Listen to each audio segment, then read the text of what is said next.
नमस्ते। दीपक फडणीस का आपको सबको प्रणाम। आज हम जगत गुरु संत श्री तुकाराम महाराज के 12 अभंगों में से दूसरे अभंग का हिंदी में अनुवाद करेंगे। आप शायद जानते होंगे कि महाराष्ट्र के बहुत महान और मशहूर संत तुकाराम ने एक बहुत बड़ी काव्य रचना की है जिसका नाम है अभंग गाथा। इसमें 4500 से भी ज़्यादा अभंग है। अभंग का मतलब जो भंग नहीं होता ऐसी रचना।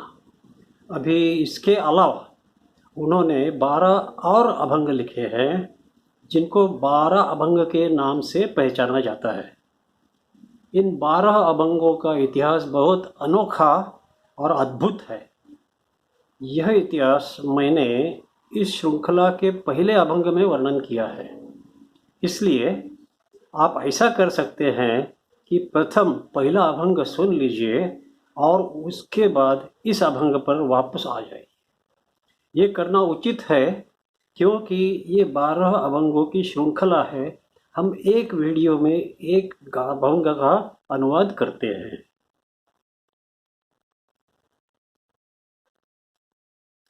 तो अब हम देखेंगे आज अभंग क्रमांक 2। पहले मैं अभंग मराठी में पठन करूंगा और उसके बाद हम लोग अर्थ देखेंगे। अहर्निशी सदा परमार्थ करावा, पाय न ठेवावा आडमार्गी। आडमार्गी जे जनते जातील, त्यातून काढील तोची ज्ञानी। तोची ज्ञानी खरा तारी दुजियासी, वेळोवेळा त्यासी शरण जा। आपण तरेल नव्हे ते नवल, कोणे उद्धरील सर्वांची तो। शरण गेलियाने काय होते फळ, तुका म्हणे कुळ उद्धरिले। यह है अभंग। अब हम प्रथम चरण का अनुवाद करेंगे। प्रथम चरण है अहर्निशी सदा परमार्थ करावा, पाय न ठेवावा आड मार्गी। पूरे दिन और रात परमार्थ करो। ऐसा ही समझो कि यह सृष्टि सिर्फ एक माया जाल है, वास्तव में नहीं है। जो वास्तव है वो चिरकाल रहता है और वो सिर्फ परमार्थ करने से प्राप्त होता है। इसीलिए थोड़ी भी देर न करना। और एक बात अच्छी तरह ध्यान में रखना, कभी भी गलत रास्ते पर मत जाना। तुमको कुछ ऐसे लोग मिलेंगे जो तुम्हें प्रलोभन दिखाएंगे। मैं आपको ऐसा रास्ता दिखाऊंगा जो 7 दिन में आपको ईश्वर दर्शन कराएगा। ऐसे कहने वाले बहुत सारे लोग मिलेंगे, लेकिन ऐसा यदि कोई कहेगा तो जान लीजिए कि वो झूठ बोल रहा है। तुम उसकी सुनोगे तो कहीं गलत रास्ते पे गलत स्थिति में जाकर बुरी तरह फंस जाओगे और एक बार फंस गए तो उससे बाहर निकलना बहुत ही मुश्किल है। इतना पहला चरण का अर्थ है। अब हम दूसरा चरण लेते हैं। आडमार्गी जे जनते जातील, त्यातून काढील तोची ज्ञानी। यदि कोई भी आदमी यदि गलती से गलत रास्ते से गया और फंस गया तो उसमें से बाहर निकालना सिर्फ उनके लिए संभव है जो ईश्वर प्राप्ति कर चुके हैं, जो संत की पदवी में पहुंच गए हैं। ऐसे ही लोग आपको वो गलत रास्ते से बाहर निकाल सकते हैं।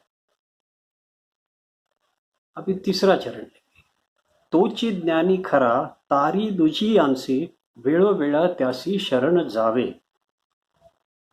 जिसमें दूसरों का उद्धार करने की क्षमता है वो ही आदमी ज्ञानी पुरुष है।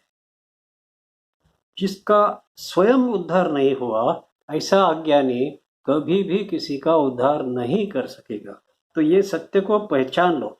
वह चाहे कितना भी नाटक करे, लोगों को उस पर विश्वास नहीं करना चाहिए। और जब हमें सच्चे ज्ञानी का, सच्चे महात्मा का सत्संग प्राप्त होगा तब हमें बार बार उसके चरण छूकर उसके चरण में समर्पण करना चाहिए। हमें उनकी शरण लेना चाहिए क्योंकि वही हमको सच्चा ज्ञान दे सकते हैं। इसको मराठी में शरण जाना कहते हैं और अंग्रेजी में सरेंडर कहते हैं। तो ये हमारा कर्तव्य है।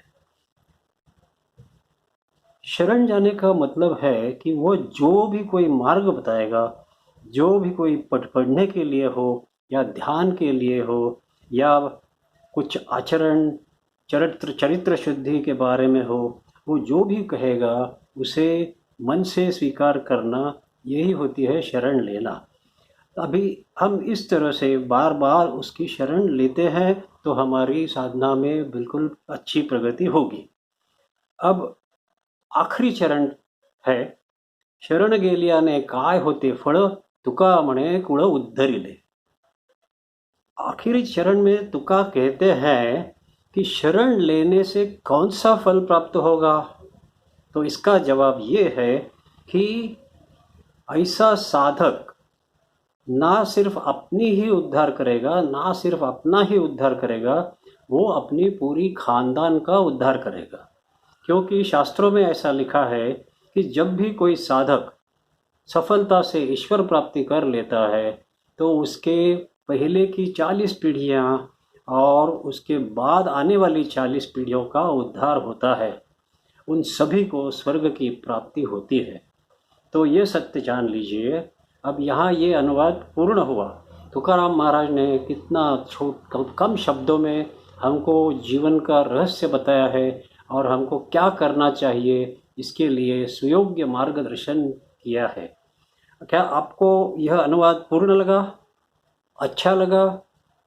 यदि अच्छा महसूस होगा तो तुरंत सब्सक्राइब का बटन दबाइए और इस वीडियो को अपने फ्रेंड्स के साथ शेयर कीजिए। अब हम आपको आपसे अलविदा लेते हैं और फिर मिलेंगे तीसरे अभंग के अनुवाद के समय। तब तक के लिए हम चलते हैं। नमस्ते।